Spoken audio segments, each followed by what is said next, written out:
Forest Fair Mall may soon be coming into focus. The Butler County Land Bank applied for a $9.5 million state fund for this, with a chunk of that being used to demolish the shopping center.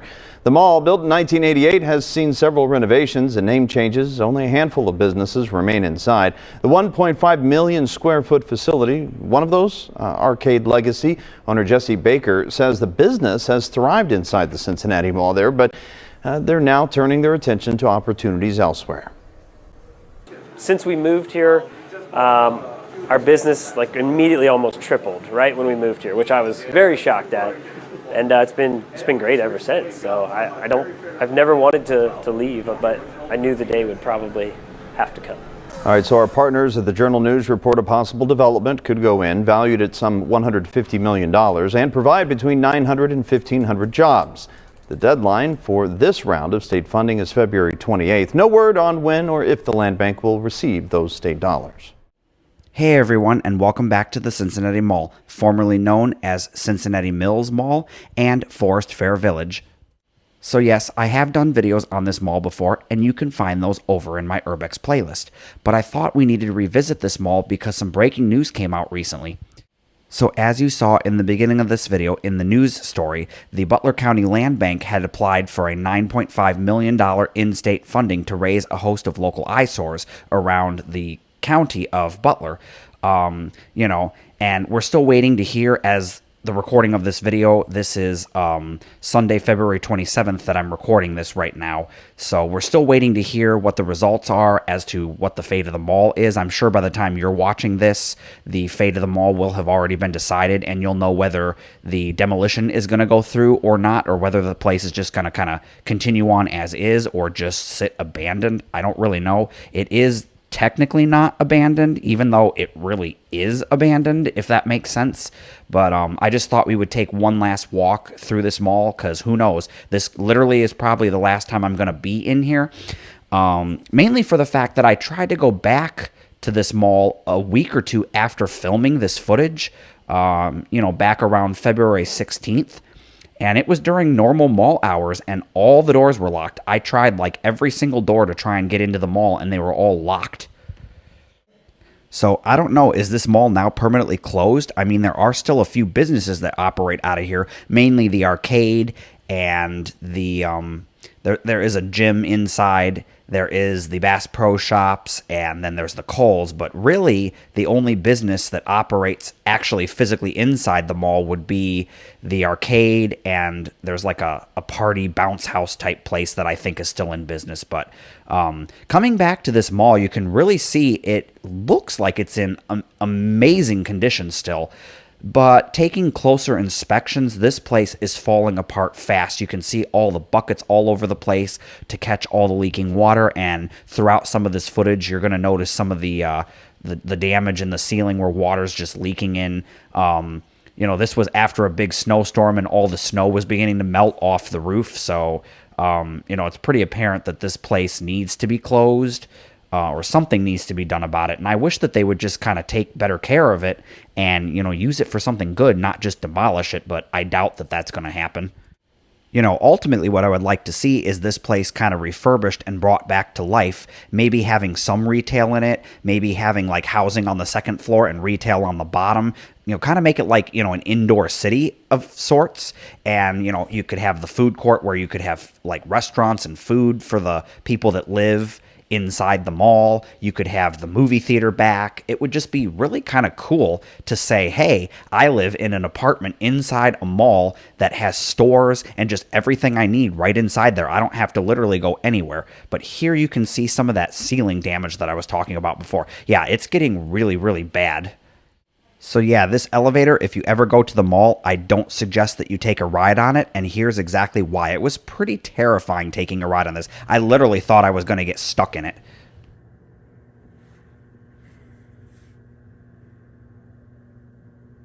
This is a super slow elevator. This is terrifying. Is it actually this slow, or I think it's just using gravity. I think it's I think it's just using gravity. Yeah, they just don't want to risk anything. I'm gonna do a time lapse. I know, I want it in real time so I can be like, this is literally how slow it is, and I'm not even on the wide. Oh, it's bouncing. Uh-oh. I don't like this. I'm going to start crying if I don't get out of here soon. I don't like this at all. Oh no. This is so bad. It doesn't help that I'm claustrophobic too. So yeah, that elevator ride was something I don't want to ever experience again. And yeah, it was over 2 minutes just to go from one floor to the other. Kind of crazy. Kind of seems like they're, just letting gravity take over for the descend so that they can kind of save electricity. But that doesn't make sense that it would be that slow because it's a heavy elevator. I don't really know all the ins and outs of how elevators operate, but that didn't seem correct to me. So in all my other videos of this mall, I never got a chance to film the food court area because the security guards would always hang around here. And of course, you know how they are. Oh, you can't film in here and blah, blah, blah, blah, blah, blah. This time, I was just kind of left alone. I mean, one guy did approach me and ask if I was where my parents were, and I was like, what? I'm like in my 30s, so I don't think I need my parents. And when I turned around, he was like, oh, and he just kind of left me alone. And he saw me taking pictures and stuff, so kind of nice to know that they're just leaving people alone now that aren't really harming anything. So here you can get your first look at the amazing food court. And I know if you've seen other people's videos, this isn't anything new, but I just wanted to kind of document it myself and, document it in my quality because I know a lot of people have documented this mall and the footage is just like kind of unwatchable. So you're also going to get a chance to take a look at both of the movie theaters, which I also was not able to really film because, again, security guards just being themselves, I suppose. So, take a look at these. This was the second movie theater, I believe, in the mall. I think this was the last one to close. I do know that for a fact. And then, of course, you'll see the other main one that I never got a chance to go and experience. I really never got a chance to go and experience either of those theaters, unfortunately. So I know it doesn't seem like it, but this mall was quite busy for being as big as it is and as empty as it is and as dead as it is. I know this was on a Saturday, but I was quite shocked to see so many people kind of wandering around, just kind of reminiscing about what used to be where and kind of wishing that the mall would come back. And there were quite a few people around the arcade, and I understand that arcade actually does pretty well for being in this mall, which is really shocking. But we're going to get to take a look at the arcade for the very first time, at least on my channel, because I've never actually gone inside this place until now. So enjoy the sights and sounds of the arcade legacy and all of its 1980s awesomeness.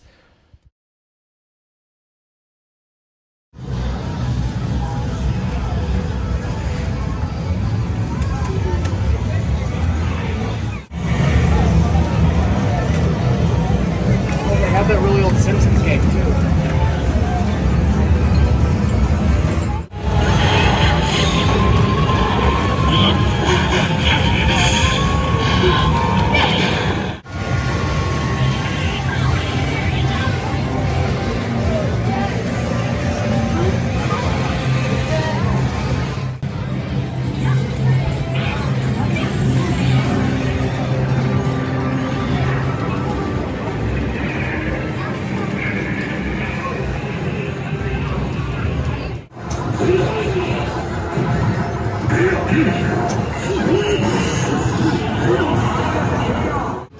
I've seen the Monopoly one before. I've never seen a Doctor Who one ever, except a guy in Britain filmed one once.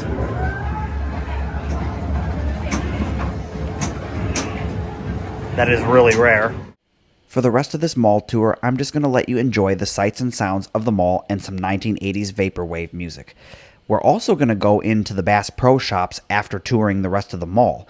I've actually never been in this location, and it's pretty awesome. It has some great aesthetics, and you won't want to miss it.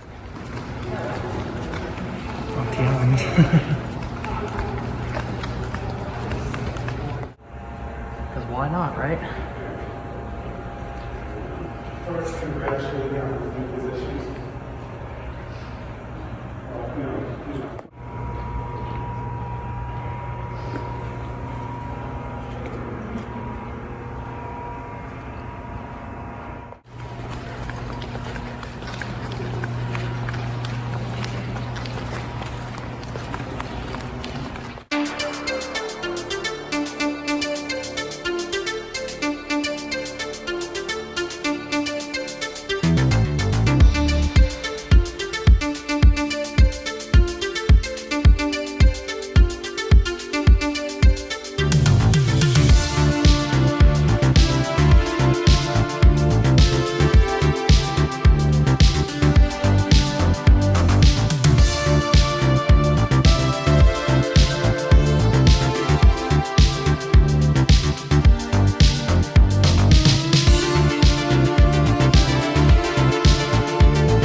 So here we are outside, walking over to the Bass Pro Shops outdoor world. You can see entry 1 of the fashion district right there, and this amazing sunset.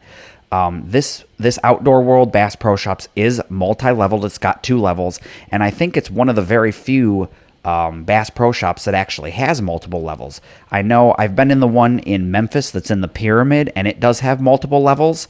So, I mean, technically it does. The Bass Pro Shop part I don't believe did, but there's like an observation deck with a restaurant kind of thing. But anyways, let's head inside this Bass Pro Shops and bask in the amazing aesthetics that is Bass Pro Shops.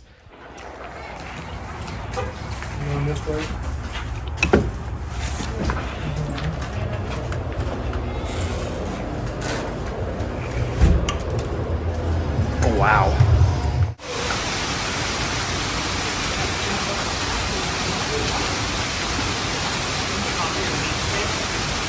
So massive, it's literally just called a sausage. Oh, they even got the clock up there.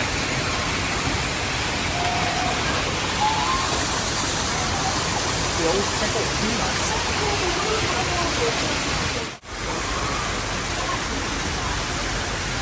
Fish, or looks like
Thanks for coming along on this mall update, and to check out the Bass Pro Shops at the Cincinnati Mills, Forest Fair Village, or whatever you want to call this place. I do content just like this each and every week, so don't forget to like, subscribe, and hit the bell icon so that you'll be notified about my future uploads. Thank you, everyone, and I will see you on the next episode.